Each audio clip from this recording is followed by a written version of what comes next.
Assalamualaikum warahmatullahi wabarakatuh. Waalaikumsalam warahmatullahi wabarakatuh.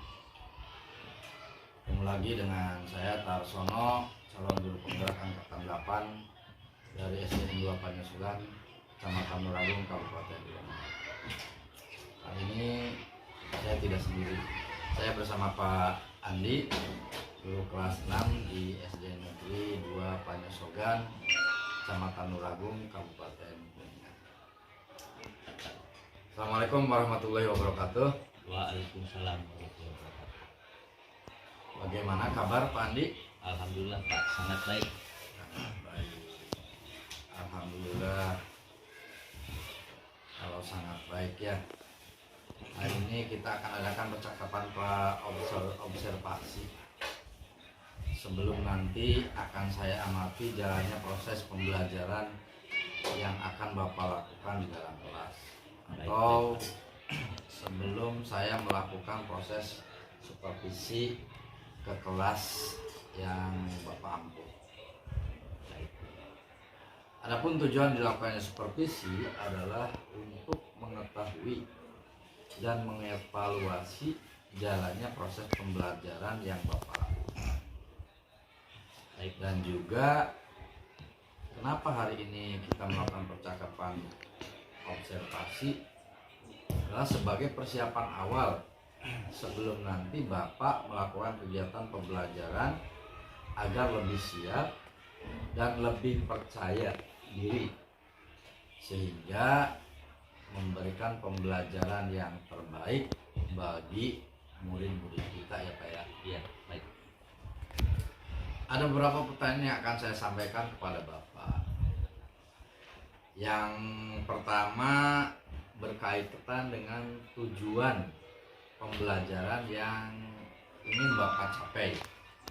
Jadi tujuan pembelajarannya itu apa ya Pak? Oh, baik Pak. Untuk tujuan pembelajaran itu ada 5 Pak. Ya. Yang pertama itu dengan mengamati tayangan gambar atau rekaman suara, siswa mampu menyebutkan itu informasi penting dari teks eksplanasi tentang penemuan televisi. Ya. Nah, itu yang pertama. Yang kedua, setelah membaca itu siswa dapat menyajikan tentang informasi penting dari teks eksplanasi tentang penemuan TV tersebut. Ya. Nah, yang ketiga, dengan pengamati video, siswa dapat membuat rangkaian listrik paralel sederhana. Yang keempat, dengan membuat rangkaian listrik paralel sederhana, itu siswa mampu menguji tentang rangkaian paralel tersebut, Pak.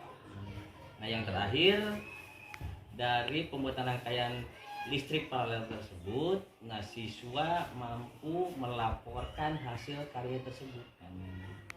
Ya, Nah, itu tujuannya. tujuan dari pembelajaran tersebut, Pak. Oh ya, jadi ada 5 ya tadi Pak Iya. ya.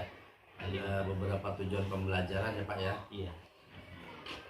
Nah, bagaimana dengan area pengembangan Pak yang ingin Bapak capai atau ingin Bapak lakukan di dalam pembelajaran ini, yang ingin jadi area pengembangan yang mana yang ingin saya observasi itu Pak ya? Oh iya. Untuk area pengembangan ada 2 Pak. Yang pertama itu di pengetahuan, yang kedua itu di keterampilan. Nah, untuk yang pertama dari bahasa Indonesia, untuk segi pengetahuannya berarti itu peserta didik mampu menyebutkan informasi penting tentang dari teks eksplanasi tentang penemuan TV. Nah, untuk keterampilannya dari bahasa Indonesia itu siswa mampu menyajikan informasi penting dalam bentuk diagram. Nah, yang kedua dari bidang studi IPA itu yang pertama dengan mengamati video, siswa dapat membuat rangkaian listrik paralel sederhana. Nah, untuk segi keterampilannya, yang pertama siswa mampu menguji rangkaian listrik tersebut. Yang kedua, setelah membuat rangkaian tersebut, siswa mampu untuk melaporkannya, Pak. Oh, betul. Itu di keterampilan dari Pak. Jadi kita akan mengembangkannya di segi pengetahuan dan keterampilan Pak ya. Iya, betul Pak. Kemudian saya juga ingin mendengar rancangan pembelajaran yang akan diterapkan di kelas. Pertama dari strategi pembelajaran, kemudian model pembelajaran, ataupun dari metode pembelajarannya. Nah, kira-kira bagaimana Pak? Baik Pak, untuk strategi yang akan digunakan dalam pembelajaran itu adalah pembelajaran berdiferensiasi Pak, berdasarkan kesiapan belajar siswa yang diintegrasikan dengan sosial emosional. Itu strateginya Pak. Nah kemudian saya akan melakukan bagian kelompok dengan kemampuan anak dan keaktifan siswa. Nah untuk modelnya saya akan menggunakan model PBL Pak. Gitu, Problem based learning ya, dari berbasis masalah Pak. Berbasis masalah. Iya, itu modelnya. Untuk metodenya ada penugasan, ada tanya jawab, dan diskusi Pak. Oh iya. Jadi strategi yang akan Bapak terapkan untuk kelas ini ya, untuk pembelajaran yang akan datang itu menggunakan strategi pembelajaran berdiferensiasi apa ya? Betul Pak. Nah, berdiferensiasinya berdasarkan kesiapan siswa itu. Betul. Terus diintegrasikan dengan sosial emosional, pembelajaran sosial emosional, menggunakan model pembelajarannya problem based learning ya, PBL. Betul Pak. Dan metode diskusi kelompok. Iya. Kemudian penugasannya tanya jawab ya Pak ya. Iya. Nah, bagaimana dengan media pembelajaran yang akan Bapak pergunakan di dalam kelas nanti Pak? Untuk media yang dipergunakan di dalam kelas itu saya akan menggunakan berbagai contoh observasi Pak. Kemudian KKPD.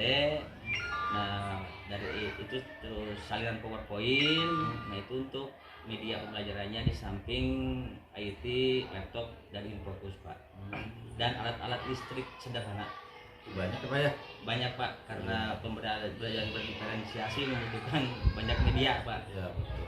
Pembelajaran berdiferensiasi itu kita intinya menyiapkan kebutuhan murid Pak. Iya betul Pak. Jadi kalau kebutuhan muridnya sudah terpenuhi, insya Allah pembelajarannya akan berhasil.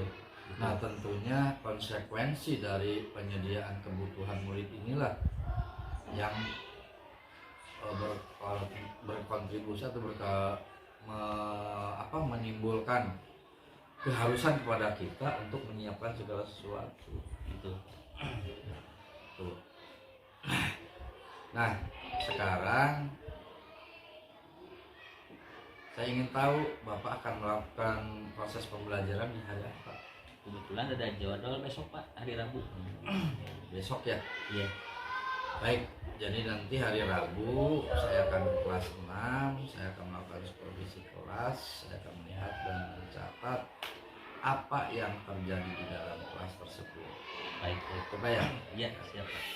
Nah, nanti setelah kegiatan observasi atau pembelajaran di kelas, kita akan mengadakan percakapan terakhir Pak, yaitu percakapan pra-observasi yang nanti saya akan didampingi oleh pengajar praktik. Ini dari Andi Trianto dari SMPN. Sebelum kita akhiri, kira-kira apa yang Bapak dapatkan dari percakapan kita hari ini Pak? Yang saya dapat gambaran itu yang paling esensinya yaitu sebelum melakukan pembelajaran diferensiasi berarti kita itu harus mengklasifikasikan siswa tersebut ke dalam berbagai aspeknya Pak, dari kesiapan belajarnya, terus dari minatnya, dari kemampuannya, terus dari media juga, ada yang dari audio, ada yang visual, ada yang dari kinestetik ya. Nah itu yang dapat segambaran dari percakapan kita kali ini Pak. Betul ya. Jadi nanti kita harus mempersiapkan sesuai dengan kebutuhan muridnya. Iya. Pembelajaran ini. Baik, terima kasih atas waktu yang sudah diberikan dan Bapak sudah bersedia berbincang-bincang dengan saya di percakapan observasi. Ya, sampai bertemu di kegiatan observasi. kelas pada hari Rabu nanti ya Pak ya. Baik Pak. Iya. Demikian percakapan kita hari ini, sampai bertemu di kegiatan observasi kelas dan juga percakapan pasca observasi. Baik. Assalamualaikum warahmatullahi wabarakatuh. Waalaikumsalam.